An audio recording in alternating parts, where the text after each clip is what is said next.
Information میں خوش آمدید۔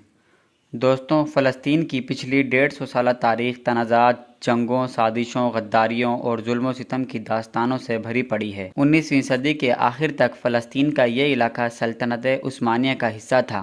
فلسطین کی یہ سرزمین یہودیوں، مسلمانوں، عیسائیوں کے لیے نہایت مقدس مقام رکھتی ہے۔ سلطنت عثمانیہ کے دور میں کی گئی مردم شماری کے مطابق فلسطین میں تقریباً 87% مسلمان، 9% عیسائی اور 4% یہودی آباد تھے۔ اس وقت جب پوری دنیا میں یہودیوں پر ظلم کیا جا رہا تھا تو سلطنت عثمانیہ میں رہنے والے یہودی بہتر زندگی گزار رہے تھے، جس کی وجہ سے ان میں ایک الگ وطن کی خواہش زور پکڑنے لگی۔ سلطنت عثمانیہ کے سلطان عبدالحمید یہودیوں کی فلسطین میں زمین کی خریداری اور ہجرت کے خلاف تھے۔ جب پہلی جنگ عظیم شروع ہوئی تو سلطنت عثمانیہ کمزور ہو گئی تھی اور انہوں نے جرمنی کا ساتھ دیا، جبکہ دوسری طرف امریکہ، برطانیہ اور فرانس شامل تھے۔ پہلی جنگ عظیم میں برطانیہ نے سلطنت عثمانیہ کو توڑنے کے لیے عربوں سے جنگ میں مدد مانگی اور سلطنت عثمانیہ سے بغاوت کرنے کو کہا اور بدلے میں شریف مکہ کو عرب علاقوں کو آزاد کروانے کی پیشکش کی۔ شریف مکہ نے یہ پیشکش قبول کرتے ہوئے سلطنت عثمانیہ سے بغاوت کر دی۔ وہیں دوسری طرف فلسطین میں رہنے والے یہودیوں کو برطانیہ نے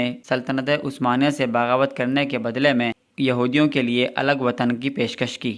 اسی سلسلے میں نومبر 1917 میں برطانیہ کے وزیر خارجہ آرتھر بلفور نے یہودی رہنما لارڈ روتھ چائلڈ کو خط لکھا، جس میں انہوں نے یہودیوں کے لیے فلسطین میں ایک آزاد وطن کی حمایت کا یقین دلایا اور برطانیہ عرب رہنماؤں سے ڈبل گیم کرتا رہا، کیونکہ برطانیہ نے فلسطین کا یہ علاقہ یہودیوں کو دینے کے لیے پہلے ہی سوچ لیا تھا۔ دوستوں، جب پہلی جنگ عظیم کا اختتام ہوا تو فلسطین کا یہ علاقہ برطانیہ کے قبضے میں آ چکا تھا۔ یہ علاقہ برطانیہ کے کنٹرول میں آ جانے کے بعد پوری دنیا سے یہودی حالات کو سازگار سمجھتے ہوئے فلسطین آنے لگے۔ دوسری جنگ عظیم کے اختتام تک 1945 میں یہودی فلسطین کی آبادی کا 6% سے بڑھ کر 33% ہو چکے تھے۔ یہودیوں کی فلسطین میں زیادہ سے زیادہ آبادکاری نے مقامی مسلمانوں کو تشویش میں مبتلا کر دیا، جس کے بعد فلسطین میں رہنے والے مسلمانوں نے برطانوی حکومت سے بغاوت کر دی، جس کی وجہ سے بدامنی پھیلنے لگی اور برطانیہ کے لیے یہاں کا انتظام سنبھالنا مشکل ہو گیا۔ دوسری جنگ عظیم کے اختتام پر جب دنیا میں نوآبادیاتی نظام کا خاتمہ ہونے لگا تو برطانیہ نے بھی فلسطین سے اپنا کنٹرول ختم کر کے واپس جانے کا فیصلہ کیا اور جاتے جاتے فلسطین کے اس معاملے کو اقوام متحدہ پر چھوڑ دیا،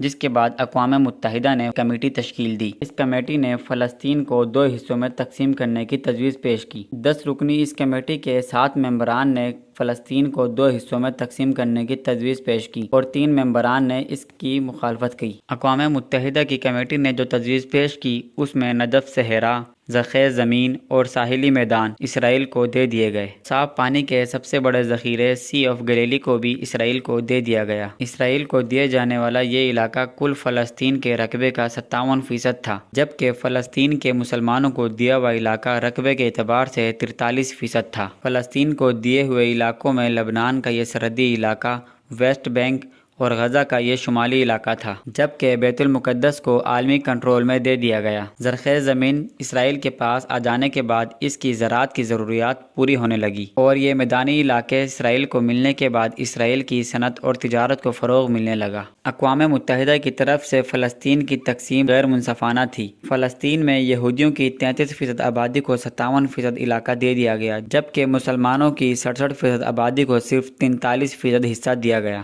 فلسطین کی اس تقسیم کے بعد اس قرارداد کو اقوام متحدہ کی جنرل اسمبلی سے 2/3 اکثریت سے منظور کروا کر اسرائیل کے الگ وطن کا اعلان کر دیا گیا، جس کے بعد مقامی فلسطینی مسلمانوں اور عرب ممالک نے اسرائیل کو تسلیم کرنے سے انکار کر دیا۔ عرب ممالک اور اسرائیل کے درمیان جنگ شروع ہو گئی۔ یہ جنگ 9 مہینے تک جاری رہی۔ اس جنگ میں مصر، شام، عراق، لبنان، سعودی عرب اور اردن شامل تھے۔ جب جنگ عرب ممالک کے شکست پر ختم ہوئی تو اس وقت اسرائیل فلسطین کے ان علاقوں پر بھی قبضہ کر چکا تھا جو اقوام متحدہ کی طرف سے فلسطین کو دیے گئے تھے۔ فلسطین کے تنازع پر عرب اور اسرائیل کے درمیان اب تک کئی جنگ ہو چکی ہے۔